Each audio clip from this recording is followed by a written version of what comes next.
ये लड़का सतनाली ब्रांच से आया था, थोड़ी सी देर पहले मिला था मेरे से, और फिर इसका सिलेक्शन हो गया आर्मी में।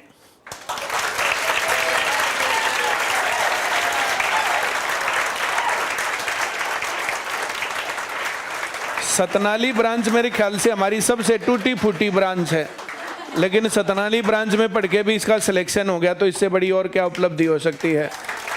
हाँ या ना? कल मैंने कुछ स्टेटस भी लगाए थे।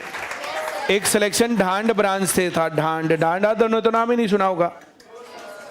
कैथल में जैसे सोनीपत में भटगांव है, तो वैसे ही कैथल में ढांड है। ये हंसने की क्या बात है?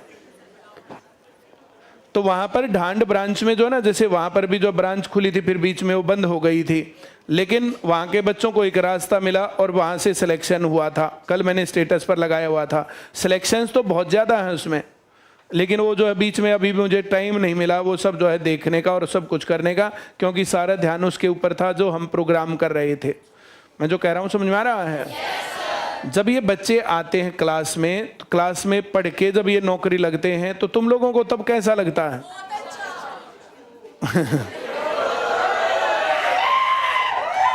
अरे ये ऐसे जानो उनके सूर को लठ मार दिया। हाँ, बहुत अच्छी बात। जब ऐसे बच्चे सिलेक्ट होते हैं और ये सामने होते हैं कि देखो फेयर सिलेक्शन हो रहे हैं।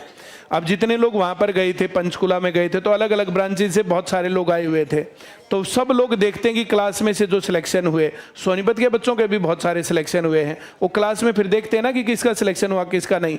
वो क्लास में सिंसियर पढ़ता था कि नहीं पढ़ता था? हाँ या ना?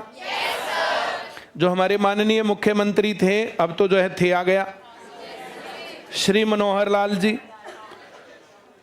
चाहे जितना जो कुछ भी कहो, लेकिन फेयर सिलेक्शंस का जो गवर्नमेंट जॉब में काम किया था, तो हरियाणा के युवाओं को हमेशा उनका आभारी रहना चाहिए।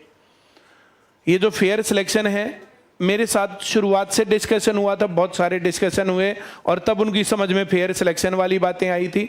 मैं जितनी बातें टीवी चैनल पर या कहीं पर भी मैं बोल देता था, तो उन बातों को भी 2 दिन आगे पीछे इंप्लीमेंट करते थे, सारी की सारी चीज़ों को, और ये बहुत बच्चे इसलिए सिलेक्ट होते हैं।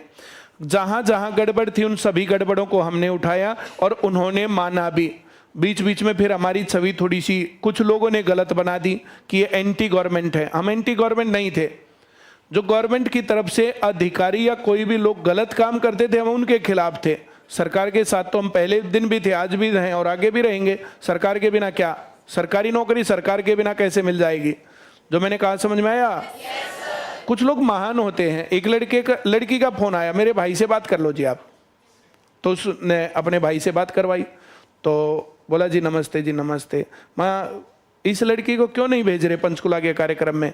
बोला जी प्रोटेस्ट हो रहा है वहाँ, पुलिस पकड़ लेगी, इसको लठ लग जाएगा कहीं पर, तो ये बड़ी दिक्कत होगी।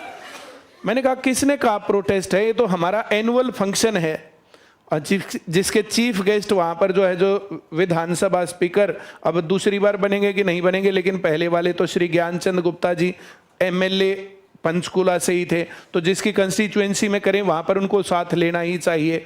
और उसके साथ हमारे माननीय शिक्षा मंत्री जी थे। अब जो है वही मंत्रालय मिलेंगे या चेंज होकर के मिलेंगे, क्या होगा क्या नहीं होगा, पर उसी टाइम पर वो जो सरकार ही गिर गई। हम लोग वहाँ इंतजार कर रहे हैं कि वे आएंगे, तो वहाँ उनको अपने जो वैसे ही लाले पड़े हुए हैं। मैं जो कह रहा हूँ समझ में आ रहा है? लेकिन फिर भी एक बहुत सक्सेसफुल और बहुत शानदार कार्यक्रम हुआ। जितने लोग उस कार्यक्रम में गए थे, तो कैसा फील हुआ तुम्हें? एक आधा ऐसा भी था जो ये सोच रहा था खाम कहीं 500 रुपए लग गए। मजा आ गया? बहुत बढ़िया। अब जो नहीं गए, जो है जैसे उन्होंने एक बहुत शानदार कार्यक्रम छोड़ दिया, एक बहुत शानदार कार्यक्रम उन लोगों ने मिस किया। नहीं? वेरी गुड, बहुत अच्छी बात। एक बार और कर दे।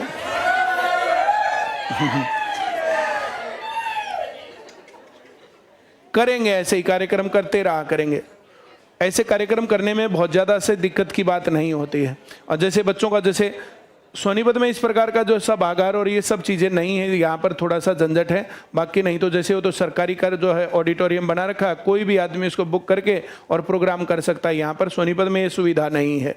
ऐसी सुविधाएं हो। बहुत शानदार बना रखा, जीवीएम में बना रखा। अभी कवि सम्मेलन हुआ था कुछ दिन पहले, अब मैं गया भी था, पर तुम लोग ऐसे हो कि जो इस प्रकार के कार्यक्रम अटेंड नहीं करते हो। हाँ सही है। कुछ लोगों को मैंने ऐसे भी नहीं बताया कि सरकारी नौकरी की तैयारी चलती है आईसीएस में और नौकरी लग सकते हैं, तो बेरोजगार क्यों रह जाते हैं। अब ये लड़का सतनाली में था, सतनाली में इसके दोस्त ने इसको बताया, इसका दोस्त अपने आप थोड़े दिनों बाद अपना मैकेनिक की दुकान खोल ली, ये इस नौकरी में पहुंच गया। ऐसे जो नौकरी की तैयारी करने आ गए तो बीच में नहीं छोड़ना होता, जब तक सिलेक्शन नहीं तब तक पढ़ना है। क्यों? इस पर बहुत बढ़िया ताली बजाएंगे। जब तक तोड़ेंगे नहीं तब तक छोड़ेंगे नहीं। ताली तो खूब बजाएंगे।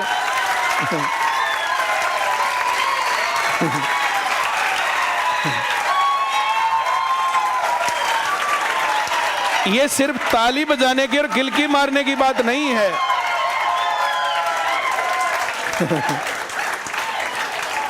बस मैं कह रहा था ये सिर्फ ताली बजाने की बात नहीं है, अपने पर्सनालिटी के अंदर डालने की बात है कि जो काम मान लिया तो करना है, 2 दिन आगे 2 दिन पीछे, है या ना। भाई हम 4 डिमांड्स लेके पंचकुला के कार्यक्रम करने गए थे, मंत्री जी नहीं आ पाए तो हम कौन सा हार गए। दोबारा करेंगे, फिर बुलाएंगे, फिर बताएंगे, सो सिंपल, है या ना। हाँ, पहली बार में कुछ साहसी लोग जाते हैं, वे लोग अच्छी चीजों का एक्सपीरियंस करते हैं। दूसरी बार में तो सब ही चल पड़ते हैं कि वहां कोई दिक्कत वाली बात नहीं है, मजे आते हैं, है या ना। देखो मैंने आज तक कभी भी गाय को मजे करते नहीं देखा, भैंस को मजे करते नहीं देखा, कुत्ते बिल्ली सुअर को मजे करते नहीं देखा। हाँ, ये तो एकमात्र आदमी है जो मजे कर सकता है, और इस प्रकार के मजे सभी लोगों को करने चाहिए। उसमें कोई भी तो गलत काम नहीं था, है या ना। अब जो बस में बैठ के जाना, मस्ती करते हुए आना, वहां घूमना, प्रोग्राम अटेंड करना, बाकी सब काम करना, है या ना। और फिर वहां पर जो मैंने लाइन बोली, हाँ भाई फेयर सिलेक्शन है या नहीं है, तो सब बच्चों का, कोई आदमी ये कहने वाला थोड़ी है ऐसे तो बैठ करके कोई भोग दे कुछ भी कि ये हो रहा वो हो रहा है। और जो सिलेक्शंस हैं वे कैसे कैसे गरीब लोगों के हो रहे हैं। मैं जो कह रहा हूं समझ में आ रहा है? Very good. तुम कुछ और बताना चाहोगे इनको? नहीं, मैं नहीं बता दी इतनी बातें, बता तो दी मैंने। किसको? इसके दोस्त ने बताया कि आईसीएस में तैयारी होती है, फिर उसने अपने आप छोड़ दिया पढ़ना, इसने पढ़ना जारी रखा, अब पढ़ाई करके ये सिलेक्ट हो गया इंडियन आर्मी में। मैं जो कह रहा हूं समझ में आ रहा है? आधे से ज्यादा भारत के युवाओं का तो सपना यही होता है।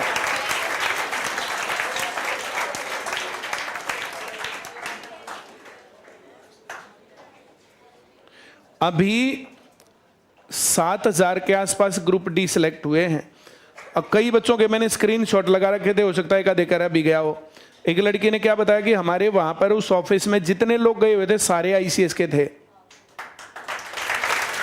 इसको और क्या बोले, कोई किसी ब्रांच का, कोई किसी ब्रांच का। एक स्क्रीनशॉट मैंने दिया था कि हमारे ऑफिस में से थे तो जो हर तीसरे में से दूसरे जो है, हर तीसरे में से 2 आईसीएस के थे। तो जो इस बात को क्या कहेंगे हम लोग? ये एक तरफा सिलेक्शन है, एक तरफा सिलेक्शन, है या ना। Very good.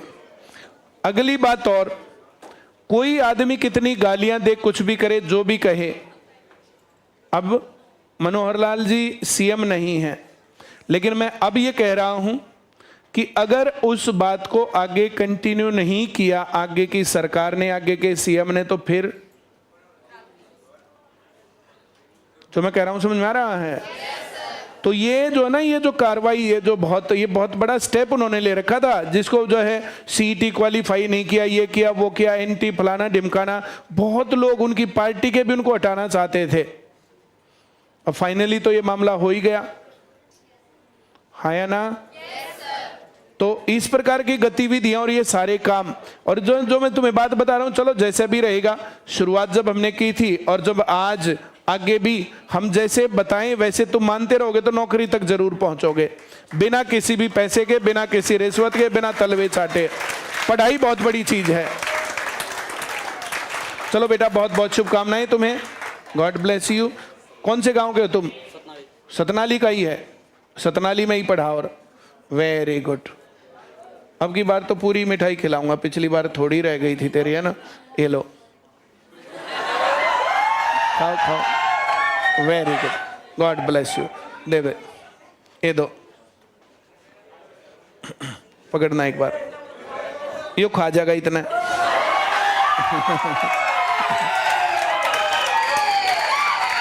Very good.